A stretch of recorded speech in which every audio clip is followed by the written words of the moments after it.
The goalie tandem. I've seen you and Ty Anderson obviously debate it quite a bit. I think this is where we disagree. This is where I guess the cynicism hasn't quite hit me yet. Or maybe it is a weird dosage of cynicism. But explain your position on the goaltending tandem and all that for the playoffs. Okay, well, you're not going to platoon goalies in the playoffs. It's stupid. It's nonsensical. They say they're going to. I know they say they're going to. But they won't. They won't, Evan, and I don't need to explain it to you. The guy, you're in a nip and tuck 7-game series to go to the Stanley Cup final. Ullmark pitches a shutout in Game 6 on the road. Now you come back Game 7 and you bench him for the other guy.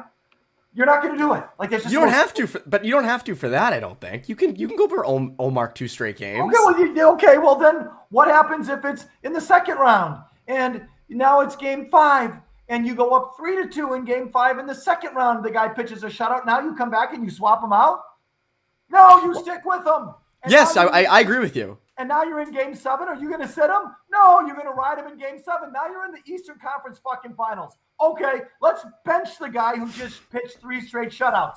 You're not going to do it. It's stupid. You know it's stupid. It's not going to happen. Okay, so now that you know it's not going to happen in the postseason, and you know in your heart of hearts it's not going to happen. Okay, going back and forth in the regular season. It doesn't battle test anyone. It doesn't it doesn't get either guy ready for what's ultimately going to come, which is every night your ass is in net. And it gives these guys, it softens them up. I mean, it's kind of easy on these guys. They're always fresh. They know when they're going to play. Every other game they get to rest and rejuvenate. Then they come out fresh, ready to go. They have a great relationship, obviously, so there's no jealousy, there's no infighting. It's happy. Everyone's hugging each other. But when you get into the playoffs, it's your night, it's your net, you're expected to carry it. It's not all, freaking grabbing each other. It's not all happy unicorns, hugs, and show ponies. You're expected to win. You're expected to get up the next night and do it again.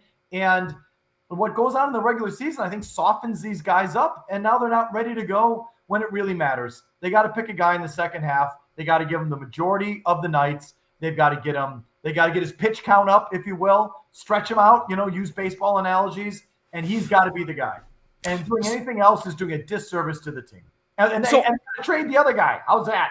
Trade the other guy for defenseman.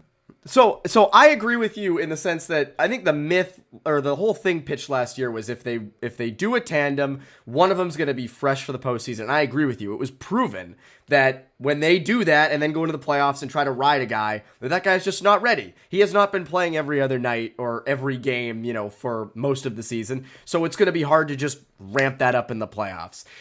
FanDuel is the exclusive wagering partner of the CLNS Media Network. Right now, new customers get $150 in bonus bets with any winning $5 moneyline bet. FanDuel, official partner of the NFL.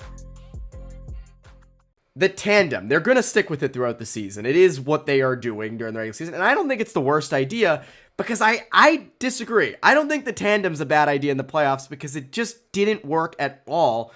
Riding one guy did not work last year. So to me, let's say, all right, Ullmark has a great game 1, right? They go up 1-0. Swayman comes in game 2, bad, 1-1.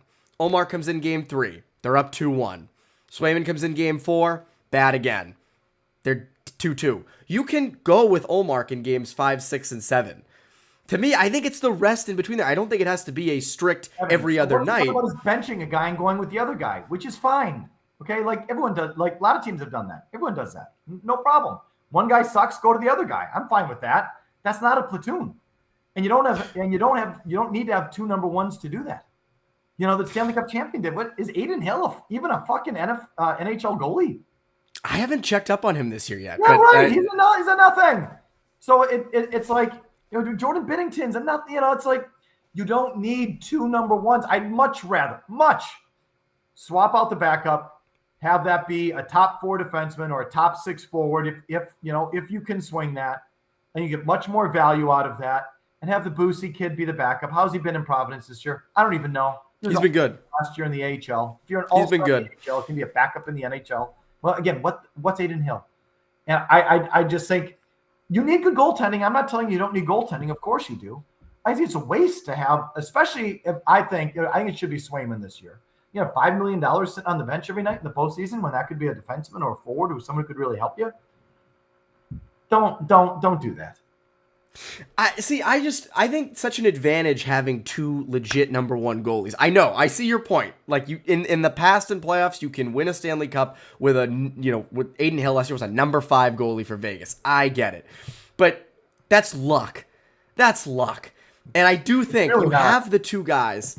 I think it's luck. I do think there's there's the Cassidy defensive system in there too. I'll give right. You don't think Vegas was an excellent, worthy team? No, I do. I'm saying having a starting goalie. Yes, it was a compliment, but I do think having two number one goalies is a good thing, especially if you can platoon them in the playoffs.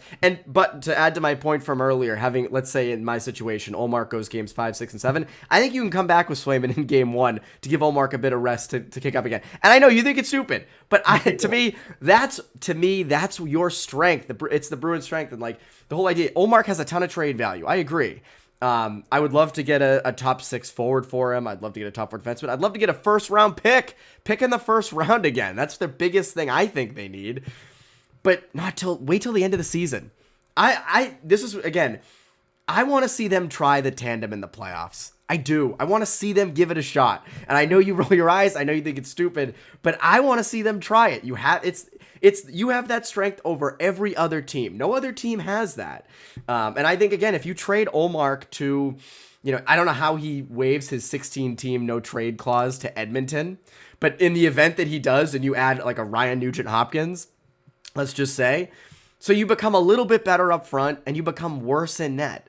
Like, to me, you're just moving... You're taking away from your strength, and that's what I think. Become worse in net if Swayman's playing every night in the postseason. And you're playing well in front of them. You're the same in net. You're not using Ullmark on the bench. But we go round and round on this. Look, at this point, I just want to see it from a talk show standpoint because I'll be able to fucking rip it every night. So let's just go ahead and do it. It does. I should say it does help with 4 hours of programming. But to me, I go back to you have it in the regular season and then you try it in the playoffs. I come from the perspective of I want to see it. I want to see the tandem in the playoffs, and I want to see if it works. If it doesn't work, you're up 3-0 on me. So I guess that's the big one. Okay, we'll run up the score. Yeah, run up the score. But if I get it right, that counts as 2 because it's 2 goalies. So fine. I think that works its way. An interesting thing, bigger picture, because you're a big picture guy. You're the king of looking ahead, being ahead of everybody else on points.